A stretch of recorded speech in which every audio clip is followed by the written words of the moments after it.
I have someone who has like who doesn't load very well in their jump. So it's going to be a shallow and then boom. Well, they're never reaching a joint angle that is going to challenge their ability to get out of that position, right? So they're not going so low that they're losing mechanical advantage.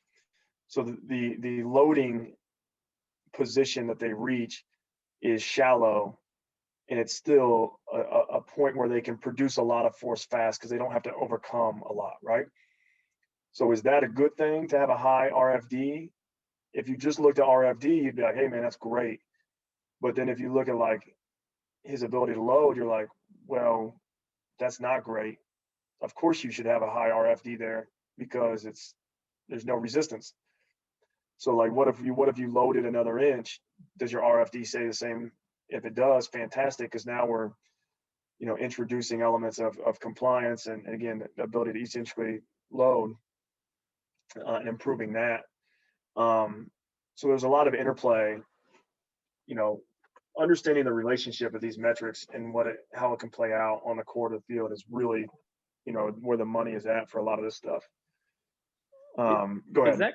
that is that quality advantageous though, like for a defender who needs to produce a large number of submaximal, very stiff, very quick contractions versus really if they are able to or can expressing too much compliance and they get stuck in their hip or whatever and they can't get out of position? Yeah, and it's through it. Yeah, yes. Like as a general answer, yes. But like then I can make the case of like, if they're so concentric and they're so limited that you're not going to get compliance, like the tendons aren't going to to elongate if you're so concentric, or they'll just get to the point where they develop the tendinopathy in there because it's the only thing that is right. The musculature is not moving, not giving way, so the tendon has to kind of bear the brunt of all that. Now we have an issue right there. And so the other piece of that is like, I'll tell you this: the athletes that are super reliant on the elastic energy of tendons are the worst counter movement jumpers I've ever seen. And so when they get in positions on the court where they don't have momentum helping them explode, their output sucks. And so I think like you have to have that element of being able to expand and yield or whatever you want to call it, or load, because the game is going to present all these different situations that you have to explode from. Am I on a fast break or driving to the basket where I've got momentum and I can use that momentum, to spring up? Great. Do I get a rebound? I'm under the basket and I have to go back off 2 feet and I can't even, get the ball to the rim? That's a problem. And and I see that all the time. So I think you have to have a combination of both.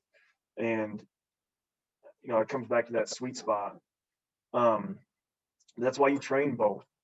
That's why you figure out how much compliance they need, how much do they need to be able to eccentrically load. And this is not easy. It takes trial and error. But like I would always kind of default to, let's get them to a baseline level of ability to load and be eccentrically oriented, which means like I want to see them squat full.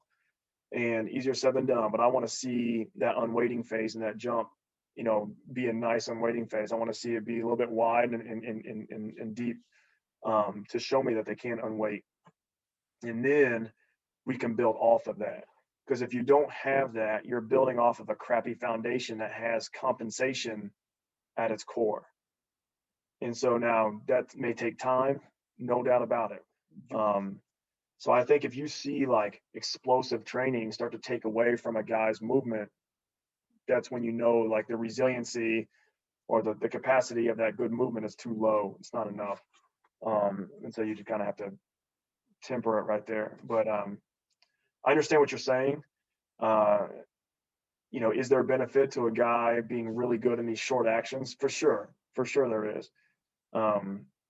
There's also negatives because those short actions aren't the only things that happen. And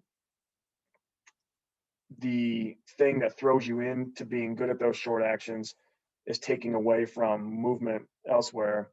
So like, that's great that you're good at those short actions, but you couldn't lower your center of gravity to stop your lateral momentum in a cut because you were so concentrically driven.